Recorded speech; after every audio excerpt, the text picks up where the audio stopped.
I know he's only a rookie, but I think Jamarr Chase has what it takes to be one of the best receivers of this generation. For Cincinnati, and going deep into the end zone and caught by Chase!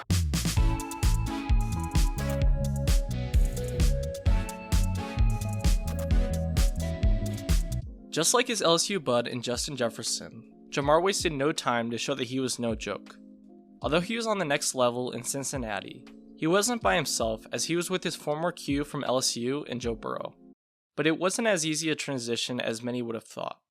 Throughout the offseason and even the preseason, there were worries about his drops and lack of confidence across the middle of the field.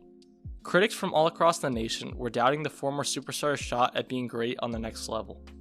But even though it seemed like an uphill battle in the making, it surprisingly enough didn't take long before Jamarr was back in business with his good old pal in Joey Burrow. Going deep, Jamarr Chase, he's got it! Chase to the end zone, that's a Bengal touchdown! Going into week 1, there's quite a bit of doubt surrounding not just Jamarr Chase, but the Bengals as a whole, and so it only makes sense that they would have to show up big. A matchup against the below-average Vikings was a great way to start off the year, as the Giddy King had over 100 yards and a touchdown in his first career game as a Bengal. Normally, even some of the best wideouts take a bit to get going, but from the very get-go, Jamarr was on timing.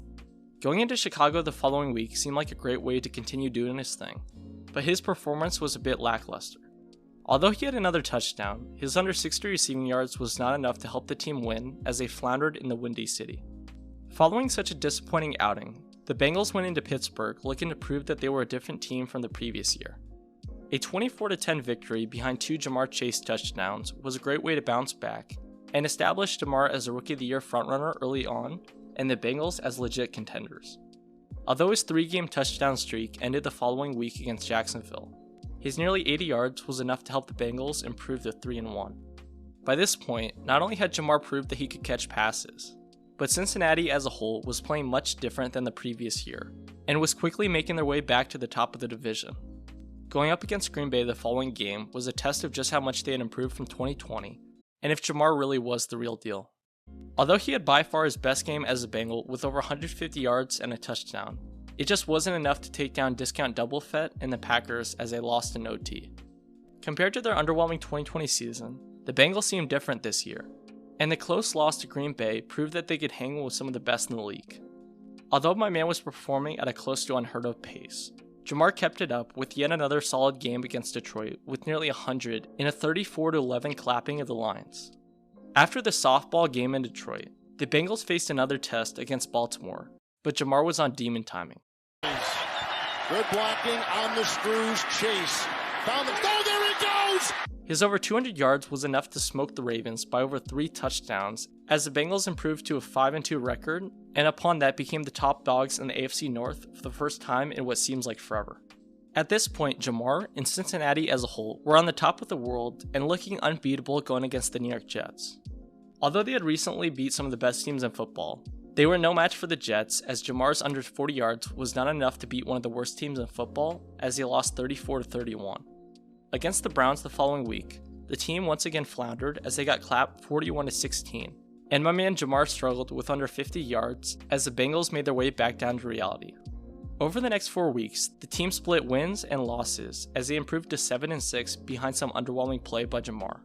Outside of his solid 2-touchdown performance against San Francisco, he was on a bit of a cold streak after such a strong start to his rookie season. Although the team beat Denver following the OT loss to San Francisco, Jamarr was practically a write-off with under 5 yards, and as you could probably guess, he was quickly falling out of the Rookie of the Year race. Although a matchup against Baltimore seemed like the perfect recipe for revenge, a banged-up Ravens unit was no match for Jamarr and the Bengals, as his over 120 yards proved that he was back in business. In likely the biggest test of the season, the Chiefs came up to Cincinnati the following week after winning 8 straight games behind the Mahomie. Although it seemed like a losing effort before the game even started, the Bengals showed up, and most importantly Jamarr, with his absolutely bonkers over 260 yards and 3 touchdowns helping the team smack the Ravens once again, in one of not just his, but the league's best performances of the year. Pizza time. Although he's only a rookie, Jamarr's production is some of the best in the entire league, as he has the 4th most yards of anyone. In fact, the only guys ahead of him are the stud in Cooper Kupp, his LSU bud in Justin Jefferson, and the ridiculous Devontae Adams, all of which have over 20 more receptions than my man Jamarr.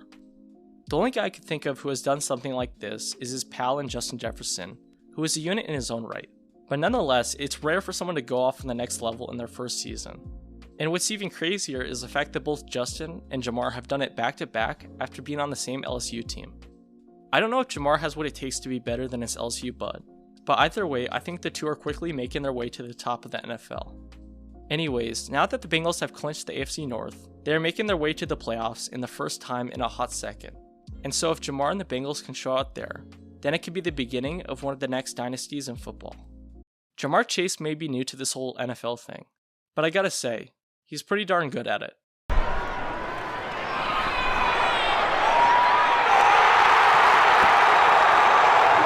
Thanks for watching the video.